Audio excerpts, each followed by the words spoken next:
Welcome to Mousumi's kitchen. আমি আপনাদের সঙ্গে আজকে বিয়েবাড়ির মতো তৈরি মিক্স সবজি রেসিপিটা তৈরি করে দেখাচ্ছি। এই সবজি রেসিপিটা তৈরি করতে আমি কি সবজি নিয়েছি চলুন আসুন দেখে নেওয়া যাক। গাজর এইভাবে লম্বা করে কেটে নিয়েছি, আর বিনস নিয়েছি এইভাবে লম্বা করে কেটে। একটা টমেটোকে আমি কুচিয়ে নিয়েছি, ক্যাপসিকাম এইভাবে টুকরো টুকরো করে কেটে নিয়েছি, দুটো আলু নিয়েছি এইভাবে কেটে, কড়াইশুঁটি নিয়েছি, ফুলকপি এইভাবে টুকরো টুকরো করে কেটে নিয়েছি, 100 গ্রামের মতো পনির কিউব করে কেটে নিয়েছি। চলুন আমি মিক্স সবজির রেসিপিটা আপনাদের স্টেপ বাই স্টেপ তৈরি করে দেখাচ্ছি। আশা করছি এইভাবে রেসিপিটা আমার পদ্ধতিতে তৈরি করলে অবশ্যই আপনাদের ভালো লাগবে, আর এটি বিয়েবাড়ির বা অনুষ্ঠান বাড়ির মতো খেতে সুস্বাদু হবে। চলুন আমি দেখে নিই কীভাবে। এরপর আপনাদের নিতে হবে পোস্ত আর কাজু,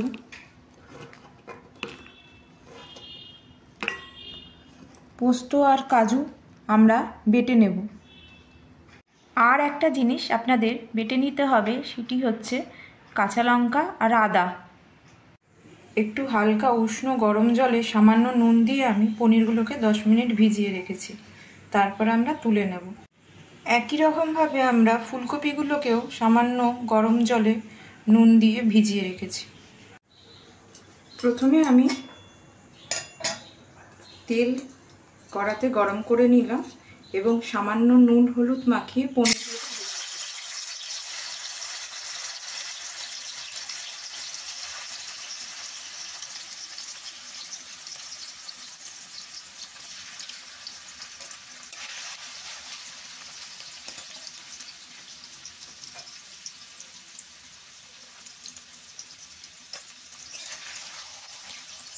পনিরগুলোকে খুব অল্প করে ভাজবেন, বেশি ভাজার দরকার নেই, কারণ বেশি ভাজা হয়ে গেলে পনিরগুলো খেতে খারাপ লাগে, শক্ত হয়ে যাবে।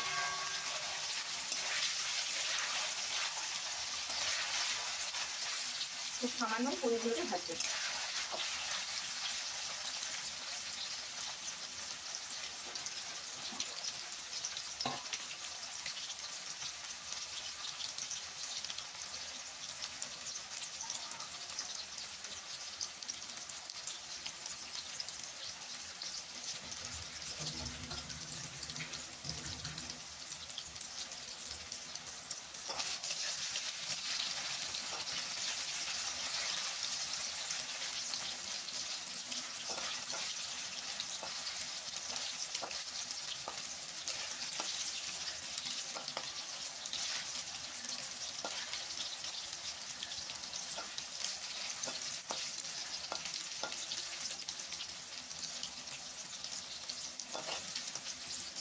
পনিরগুলোকে এবার আমি তুলে নিচ্ছি। পনিরগুলোকে ভাজার সময় লো ফ্লেমে গ্যাসটাকে রাখবেন।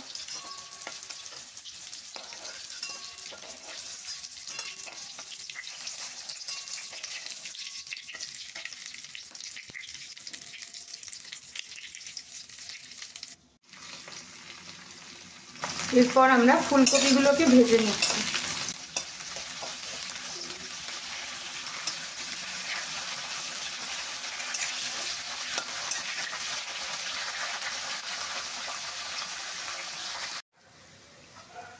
আমাদের ফুলকপিগুলো ভাজা হয়ে গেছে, এবার আমরা তুলে নিচ্ছি।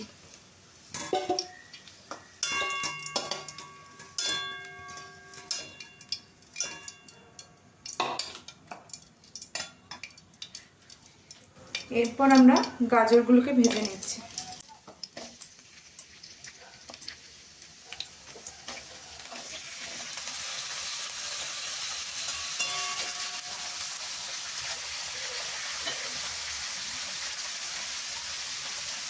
সামান্য একটু হলুদ আমি দিয়েছি।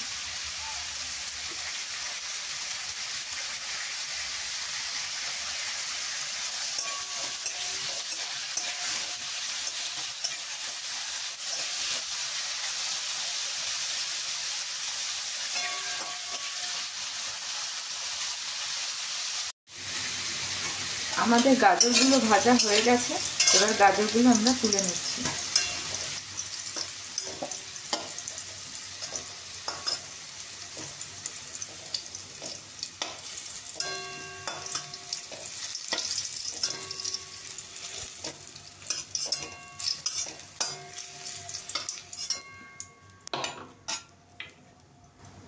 এরপর আমরা বিনসগুলোকে দিয়ে দিই।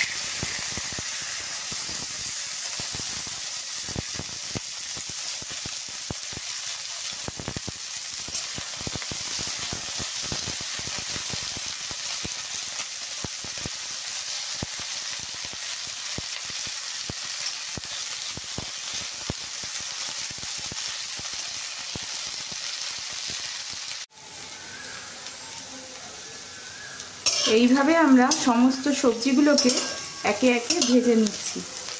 এরপর আলু ভেজে নেব।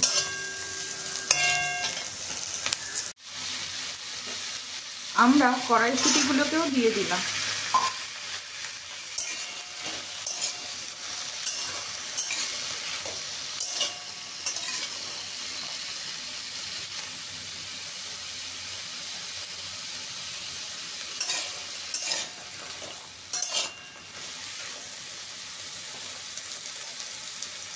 গ্যাসটা আপনি মিডিয়াম ফ্লেমে রাখবেন যাতে আলু সেদ্ধ হয়ে যায় ভাজার সাথে। সবজিগুলো ভাজা হয়ে গেলে আপনি সব শেষে ক্যাপসিকামটা দেবেন। ক্যাপসিকাম আগে দেওয়ার দরকার নেই, ক্যাপসিকাম আমরা জানি খুব সহজেই গলে যায়।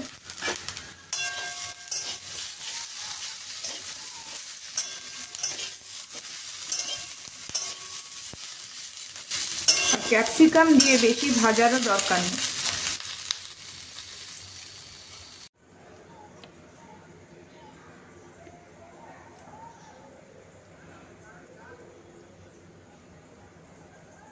আমাদের সবজিগুলো ভাজা হয়ে গেছে, আমরা একটি পাত্রে এটি তুলে রেখেছি।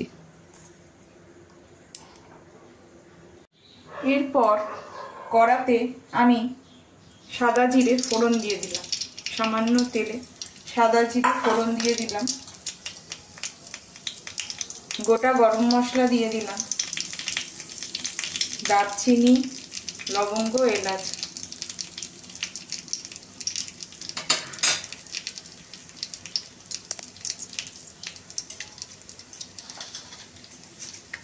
শুকনো লঙ্কা দিয়ে দিলাম।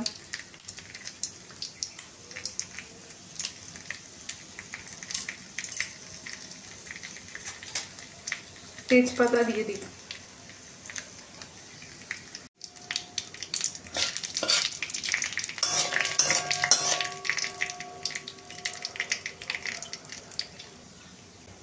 এরপর আমরা টমেটো কুচিগুলো দিয়ে দিচ্ছি।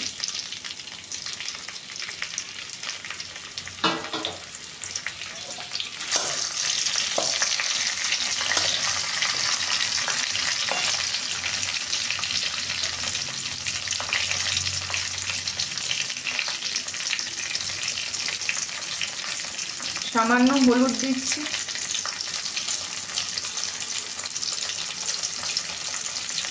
আর নুন দিচ্ছি।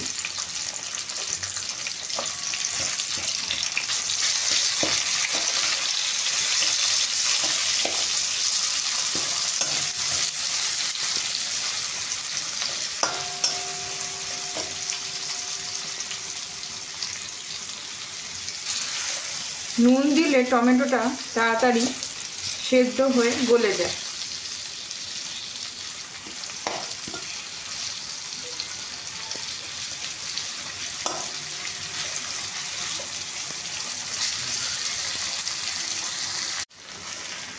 দেখুন কি সুন্দরভাবে আমাদের টমেটোটা গলে গেছে। এবার আমি আদা আর কাঁচা লঙ্কার পেস্টটা দিয়ে দিচ্ছি।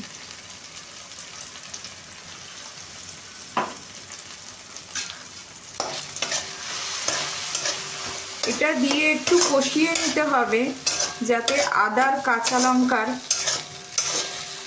কাঁচা গন্ধটা চলে যায়।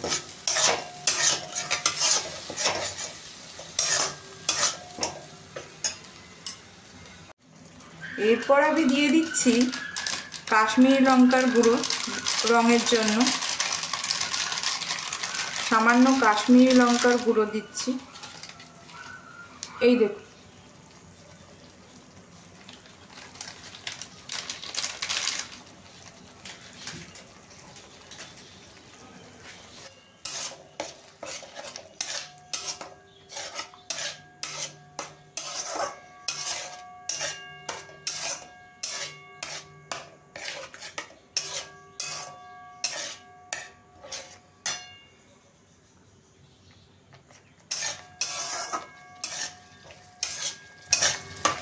ভালো করে কুক করে নেওয়ার পর আমি আমাদের কাজু বাটাটা দিয়ে দেব।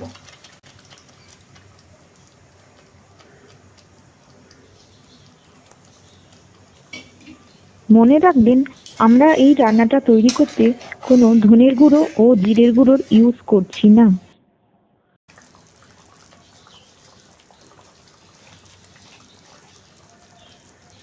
সামান্য স্বাদ অনুযায়ী লবণ দিয়ে নিচ্ছি।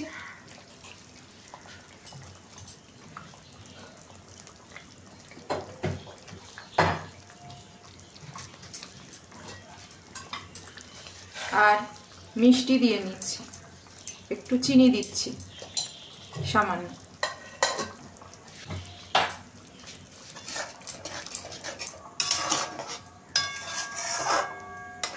এরপর আমরা গ্যাসের ফ্লেমটাকে একদম লো করে দেব। আর আমাদের ফ্যাটানো দই, একটু দই ফাটিয়ে রাখতে হবে, এই ফ্যাটানো দইটা আমরা দিয়ে দেব। দইটা ভালো করে দেওয়ার আগে ফাটিয়ে নেবেন এবং গ্যাসের ফ্লেমটাকে একদম লো করে দেবেন, কারণ গ্যাসের ফ্লেমটা লো না করলে দইটা কেটে যাওয়ার সম্ভাবনা থাকে।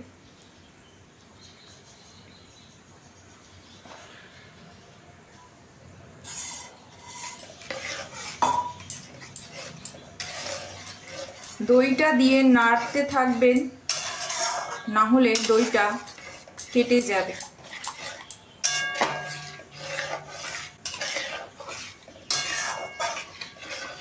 এই অবস্থায় আমরা সবজিগুলোকে দিয়ে দেব। সবজিগুলোকে দিয়ে আমরা ভালো করে কষিয়ে নেব।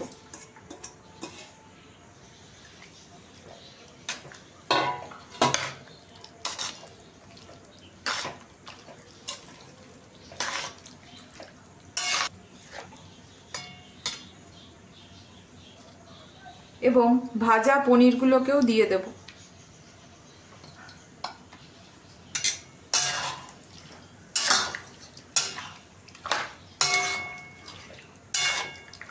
আমাদের তেল ছেড়ে এসছে, কষানোটা হয়ে গেছে। এরপর সামান্য একটু কর্নফ্লাওয়ার গুলে দিতে হবে। কর্নফ্লাওয়ারটা গুলে দিলে তবেই কিন্তু বিয়েবাড়ির মতো পারফেক্ট তৈরি হবে। বিয়েবাড়িতে সামান্য একটু কর্নফ্লাওয়ার গুলে দেয়। দেখুন, আমি সামান্য একটু জলে কর্নফ্লাওয়ার গুলে দিয়েছি।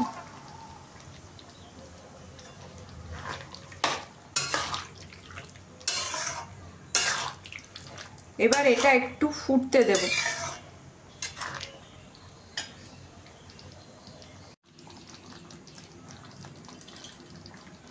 আর নামানোর আগে কাসুরি মেথি একটু হাত দিয়ে ভালো করে ঘষে নিয়ে ওপর দিয়ে দিচ্ছি। কাসুরি মেথিটা অপশনাল, দিলে আপনাদের টেস্ট আরও ভালো হবে।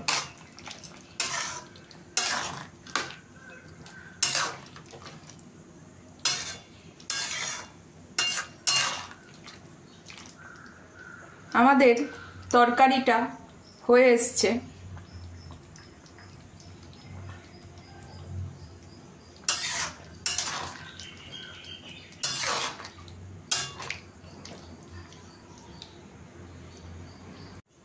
আমাদের ভেজ সবজির রেসিপিটা হয়ে গেছে। এবার আমরা গ্যাসের ফ্লেমটা অফ করব এবং সার্ভের জন্য একটা পাত্রে এটি তুলে নেব। আরও ভালো ভালো রান্নার নোটিফিকেশান পেতে আমার চ্যানেলের নোটিফিকেশান বটনটিকে অন রাখবেন। আর এখনও যদি আপনি আমার চ্যানেলটিকে সাবস্ক্রাইব না করে থাকেন, অবশ্যই সাবস্ক্রাইব করবেন। Thank you.